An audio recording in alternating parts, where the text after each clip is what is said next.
So we were applying the ideal gas law to calculate the molar mass when given the density, but now let's do molar mass when we're just given values. So what we want to do is we want to measure the mass and the volume of our unknown gas.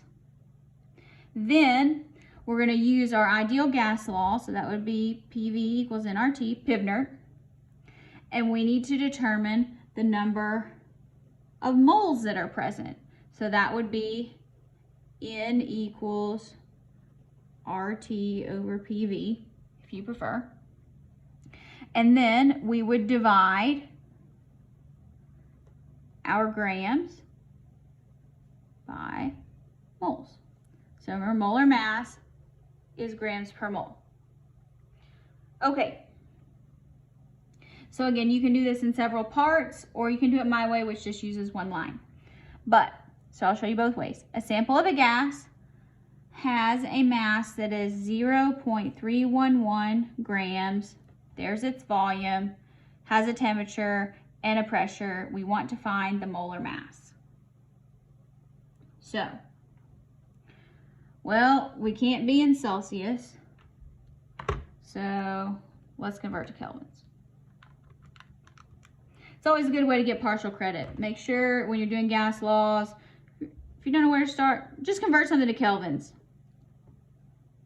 Okay, so now, this says measure the mass and the volume. Use the ideal gas law to determine the number of moles that are present. Okay, so N equals RT over PV.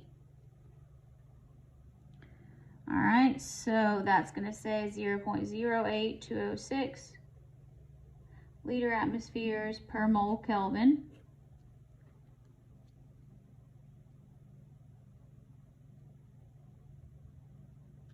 Nope, I got that backwards. N equals, I got it backwards, PV over RT. PV over RT. See, sometimes you just get it upside down, and that's okay. Okay, so P is for pressure. 886 millimeters of mercury. No, 760 millimeters of mercury for 1 atmosphere. There we go. Now we're in atmospheres. And V for volume, 0.225 liters.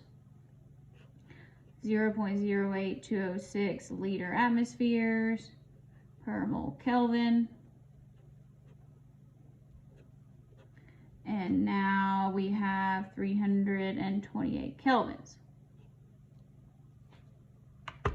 So here, 886 times 0.225 divided by 760 divided by R divided by 328. 0.00975. 975 moles. And then we do grams per mole. So here we have 0.311 grams, 0.00975 moles divided by that, 31.9 grams per mole. Or you can kind of do it my way, where I'm going to do this all at once, 0.311 grams.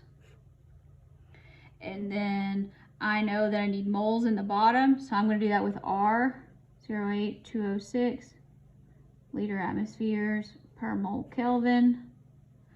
And then I just got to cancel everything out because I want grams per mole. 328 kelvins, 0.225 liters,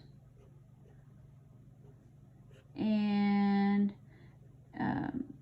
1 atmosphere is 760 millimeters of mercury, and I have 886 millimeters of mercury.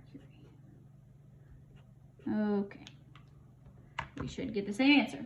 0.311 times R times 328 times 760 divided by 0.225 divided by 886. Hey, look at that. 31.9 grams per mole. So either way, it's going to work out. Now, again, I'll work this one out both ways as well. Pick the method you like. Gas has a mass of 827 milligrams, 88 degrees Celsius, and millimeters of mercury. So 88 plus 273. Let's get to kelvins first. So that's 361. And then we can calculate that. So we know for PV equals nRT, so N equals PV divided by RT. That's probably how most of y'all are going to do it. Pressure, 975 millimeters of mercury. Are we allowed to be in millimeters of mercury? No, we are not. V for volume, 0.270 liters. R goes in the bottom, 8206 liter atmospheres per mole Kelvin. And let's divide by temperature, 361 kelvins.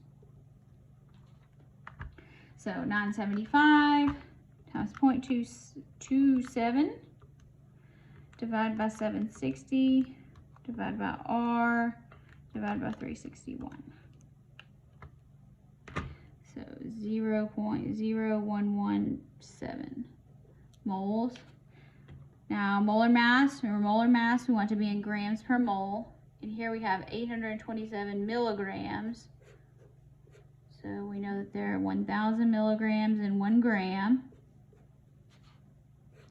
And 0.0117 moles. So 827 divided by 1,000 divided by 0.0117. 70.7 grams per mole.